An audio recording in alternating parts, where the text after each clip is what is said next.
Saludos estudiantes. Les invito a ver un corto video sobre el muestreo y las técnicas de muestreo.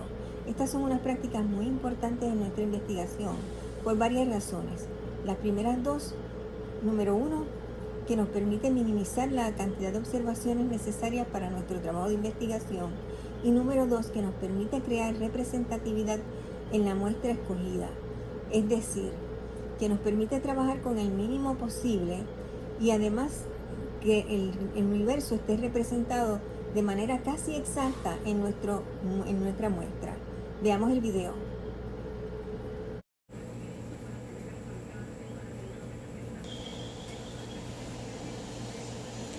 En este corto video trabajaremos las definiciones de muestra y técnicas de muestreo, la historia del muestreo, un poco cómo se desarrolló en Estados Unidos, y además los tipos de muestras existentes. Una muestra no es otra cosa que una selección del menor número posible de sujetos, instancias u observaciones que representarán el total del universo en un estudio. Las técnicas de muestreo nos permiten, aparte de las dos cosas que dije al comienzo, seleccionar a sujetos o individuos específicos para nuestros estudios y establecer controles y criterios determinantes para aquellos que participarán en el mismo. Es decir, que los sujetos que participarán en el estudio deben cumplir con unos criterios específicos para poder participar. Una muestra es una creación, porque realmente esto es como un craft o un producto artesanal que el investigador va construyendo poco a poco. Para eso, ese proceso conlleva sistematicidad, planificación y rigurosidad. Es decir, que una muestra no se calcula en 2 minutos, no se piensa en 1 hora, es algo que hay que considerar seriamente, porque de eso depende el éxito del estudio. La historia del muestreo nos presenta algo muy cercano a la frase de Julio Verne cuando dijo: la ciencia se compone de errores que a su vez son los pasos hacia la verdad. Y eso sucedió con la técnica de muestreo. Ya veremos ahora un poco en su historia. Y siempre me hace pensar esto, que como un error sirve para crecer o algo, para mejorarlo, para ampliarlo. Y en ese caso esto fue lo que sucedió. La historia del muestreo está muy relacionada con las encuestas políticas. En Estados Unidos, en los años 20, había una revista muy reconocida llamada el Literary Digest, que realizaba durante la época de los 1920, de los años 20, cuando en Estados Unidos estaba cambiando el proceso de una sociedad agraria a una totalmente industrializada. En medio de esos cambios, el Digest intentó en varias ocasiones predecir los resultados de las elecciones presidenciales. Entre esas elecciones lo hizo y acertó al resultado predicho por ellos.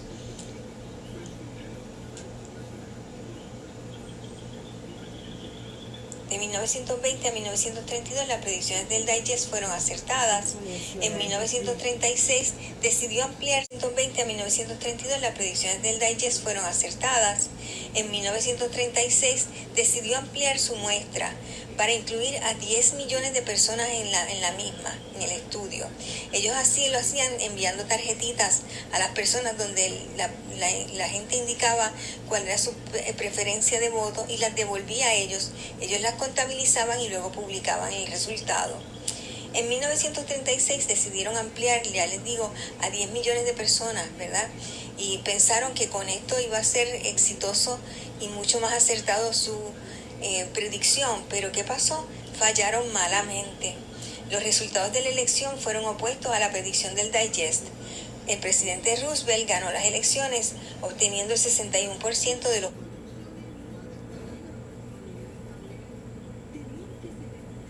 Los resultados de la elección fueron opuestos a la predicción del Digest.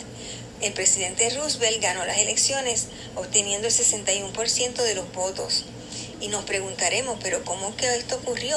Con tanta gente dejando saber su posición, ¿cómo es posible que haya ocurrido esto? Les pregunto a ustedes, ¿cómo ustedes creen que esto ocurrió? ¿Por qué?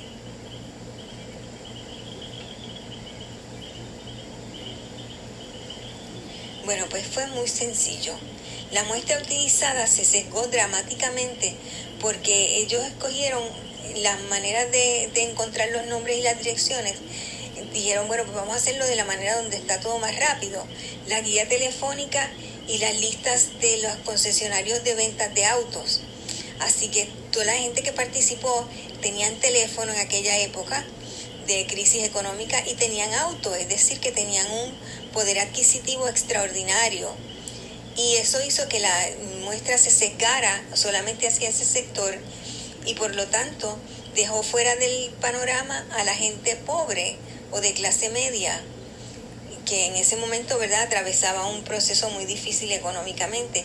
Por lo tanto, al secarse la muestra solamente se obtiene la población y es que dan al traste con la predicción.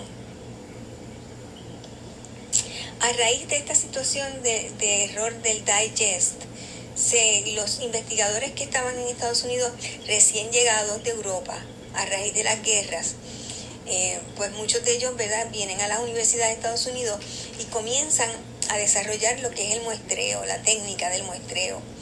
Y piensan en tres conceptos que son bien importantes para esto.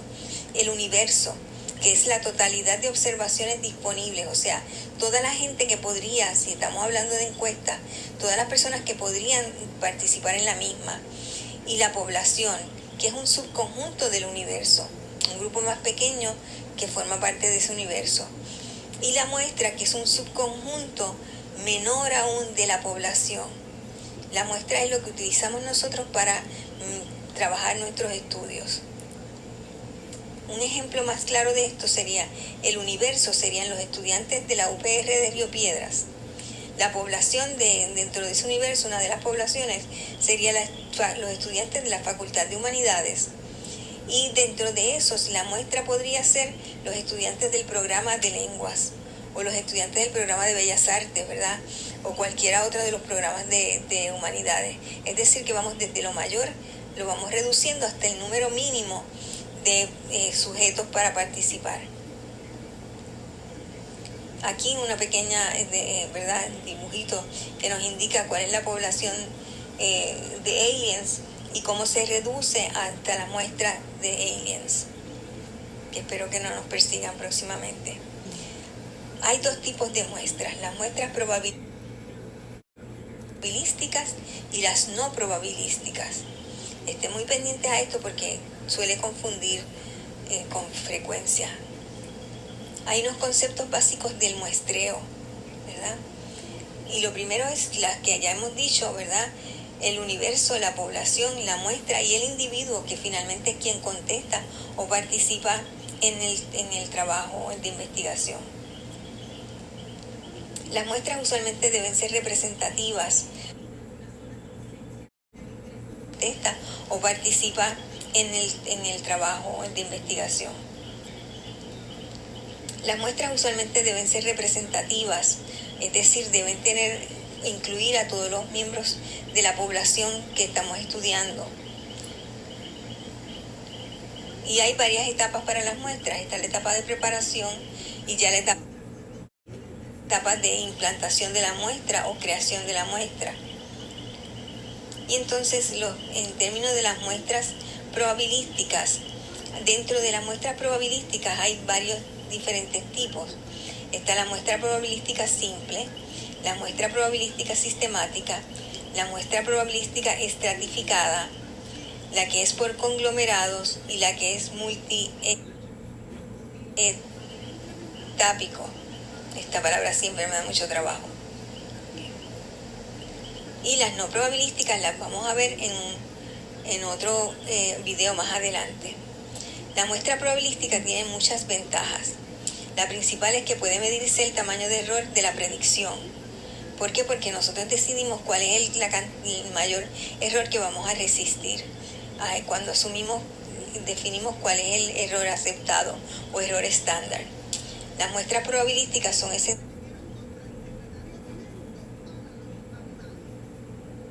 esenciales en los diseños de investigación por encuestas en las que se pretende hacer estimaciones de variables en la población, es decir, aquellas encuestas que pretenden hacer alguna predicción de conducta o de resultado deben tener una muestra probabilística. Ahora que ya prácticamente hemos trabajado con los conceptos más importantes de la muestra probabilística, nos vamos a detener aquí. Ahora que hemos discutido ya la muestra probabilística, nos vamos a detener para realizar una serie de ejercicios y luego en un próximo video trabajaremos las muestras no probabilísticas. A trabajar.